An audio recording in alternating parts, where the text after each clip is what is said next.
Hello everybody and welcome to In My Mug episode 239 on Monday the 10th of June 2013. I am your host Steve Layton and I'm back. I'm clear-minded, I am not sleepy, Steve is in the room, so we should get on with the news. So some of you may know, lots of you won't I'm sure, I do another video podcast with a chappie called Colin Harmon called Tamper Tantrum. And what we also do is we host talks where industry coffee folk come and have a 20-minute talk on a subject of their choice. I'm actually off to Nice in a couple of weeks to go do it again, which is very exciting. And last year we did it in Vienna, but there was a mess up with the video files, so we ended up with no video files at all. So what I kind of decided to do was, so they were no longer lost, I've turned them into audio podcasts. You can go and have a look at tampertantrum.com. They're aimed mainly at professionals or people who are really kind of advanced in coffee, but I'm sure you will take lots from them as somebody who isn't, so you should definitely go take a look. I'm very proud of what we've done with Tamper Tantrum. I'm very proud of these audio ones, they've turned out super well. So, an amazing Sumatra added to the site this week from Wahana. I think it's like the best Indonesian I've ever cooked, ever.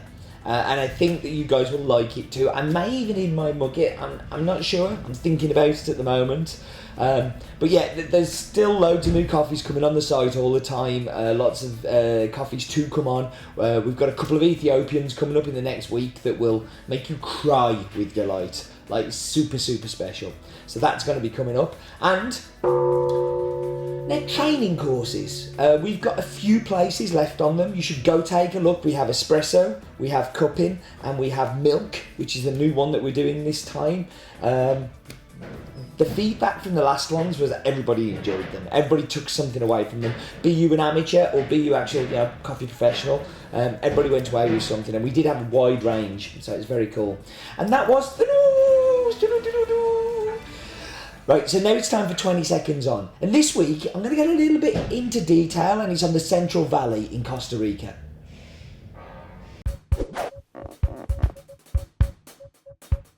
Okay, so the Central Valley is a plateau and a geographic region of the central Costa Rica. The land in the valley is relatively plain despite being surrounded by several mountains and volcanoes. The region houses almost 3/4 of Costa Ricans and includes the capital, which is the most populous city, San Jose. The valley is shared amongst the provinces of Alula, Heredina, San Jose and Cartago. The region occupies an area of more than 12,000 square metres and a fifth of the country.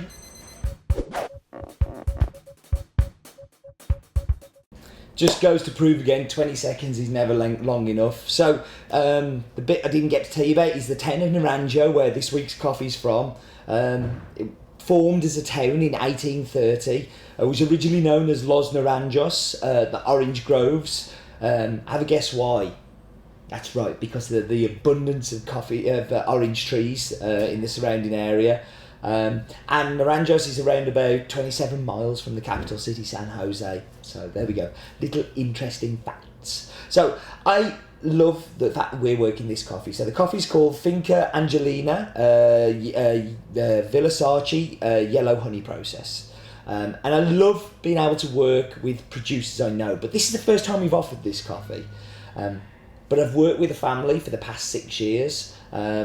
They own Finca Belicho as well, which is one of my, it's definitely in my top 10 ever coffees. And when I went to visit them this year, they presented me with a sample from this farm, which was very exciting. So as I said in 20 seconds, this is from the region of Naranjo, or I said after 20 seconds, in the volcanic northern Cordilleras corridor in the Central Valley. Owned by the Aguilera brothers, this coffee is cultivated at an altitude of 1,500 metres above sea level, which is pretty much the roof of this area. So you don't get much higher than that in the central western valleys. The varietal is a very common varietal for Costa Rica. In fact, it's one that's been developed in Costa Rica called Villa Sarchi. It's a honey process. This is where when you remove the cherry off the seed, you remove it, but you don't use any water. You just depulp it and then you leave it with the mucilage on to dry on the seed. This tends to give you a much more sweeter, much more interesting cup, if you like. less cleaner, more body, more sweetness, but it's super dangerous. It needs to be done in hands of those who know what they're doing. The reasons that they take this risk is it's used in parts where water is limited, and in Naranjo, water is incredibly precious in the community. It is, in fact, lots of Costa Rica has problems with water. Not problems in its, but they don't have water to waste. Beauty of this also is you end up with less pollution because you don't end up with any polluted water that you have to change.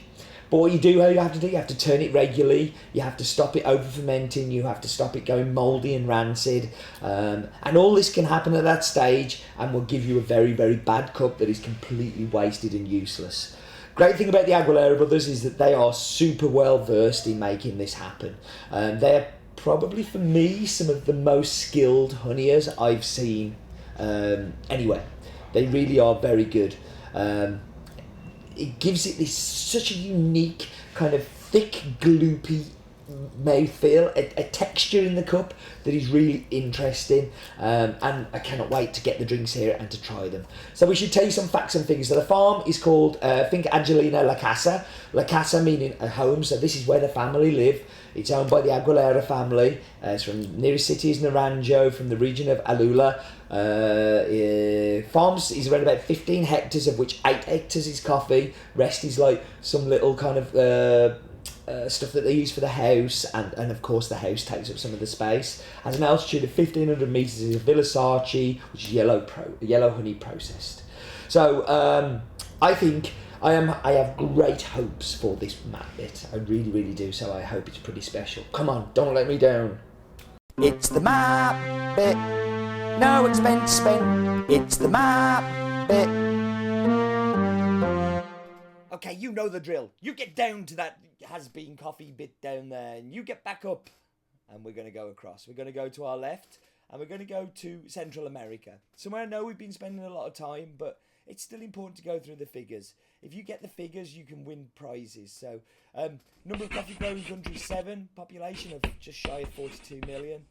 Surface area, twice the size of the UK at 524,000 square kilometres compared to 243 square kilometres. So less population, more surface area, more place to grow stuff. But we want to look at Costa Rica.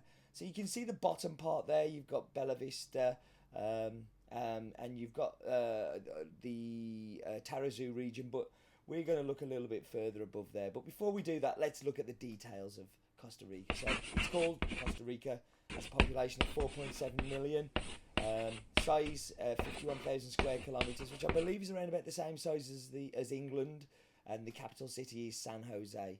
And I'm going to show you where San Jose is in a moment on the map in relation to the farm.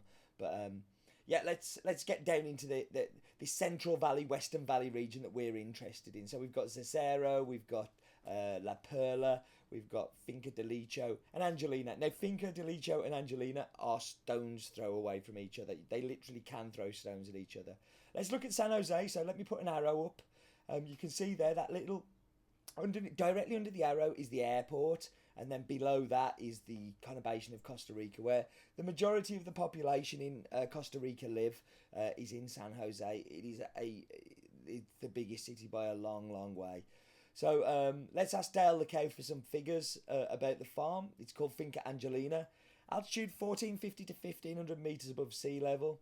It's a Villa Sarchi varietal, as lots of the varietals are in this region. And the nearest town is Lourdes de Naranjo, which is a very, very beautiful place. Now, it's a rubbish map bit. So I'm going to treat you to here, this is the drying patios of Angelina. So you can actually see the coffee all drying. And I'm also going to show you some photos to kind of make it a bit better as well. So let's do that. So that's the view from the top of the farm. And this is the Aguilera brothers, and one of the brothers was kind enough to have his photo took with me, thinking, what's this crazy Englishman want that for? Anyway, that was the map bit, and I'm sorry it was rubbish.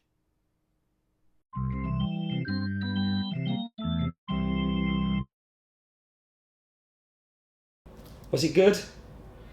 I kind of have a feeling it might be. I haven't recorded it yet, as you may know, but I'm fairly sure that area has a fairly good satellite part, and I know so much about the area, I kind of know so much around there that hopefully I can add a little bit of interest. So I'm taking off Lungo, which was last week's abomination, and I'm going to put the cone, which is the cone that you use with the Chemex. So let's go. Where it goes, nobody knows, and nobody can be nasty to me today. I've got to go out tonight, and I don't want to be playing silly coffees. Oh, AeroPress with disc. Cool, I can do that. AeroPress with disc. So that's quite funny. I put the cone on, which is made by Able, and I've now got AeroPress with disc, which is also made by Able. So I'm going to whap you on pause. I'm going to go. This will actually be a really good coffee for the AeroPress. I'm pleased about that. That's good. I'm going to whap you on pause, and I'll be back with you in just a second. Okay, so I'm back. I'm going to dive straight into the espresso. So on the smell, you can kind of, it's got a zestiness in there. You know this is going to have some punch, but... Okay, so it's a surprise because you smell zestiness and it's there, but what you get more than anything is texture. This is... Honey process is a bad thing because it puts things in your head, but it is a honey-like, gloopy, thick texture. It's smooth, it's sweet, and there's a shoulder of zest in there. It's a delicious espresso, like delicious. In fact, Roland's made me that, and Roland's not meant to be a roaster, not meant to be a clever barista, but he's actually pulled a great drink there, and he's done a super job. So Roland was a barista in his previous life, so we'll let him off. So let's go into milk. Now, I don't know if this is because we've got some posh milk at the minute. We've been playing with milk. We've got a beautiful organic milk that is very tasty. That works well again. And now, all of the sweetness has come to the front. The acidity has disappeared. And you just get this milk chocolate, kind of smooth, sweet, but a coffee flavour coming through as well. You can tell there's coffee in there. So, I think that's a win. I'm 2-0 up at the minute. So let's go to the AeroPress with disc. So I don't know if you can see that, but it's quite cloudy. And this is my one problem with the discs, is that they give you a more grittier French press style of brew. That's, if you like that kind of thing, that's not bad, but I am a bit of a paper fan. I like the Calitas and Chemexes. I kind of struggle with the cone a little bit because I do prefer paper. I guess it's better for the environment. It's kinda, but yeah, I'm not sure whether it's kinda for my taste buds. But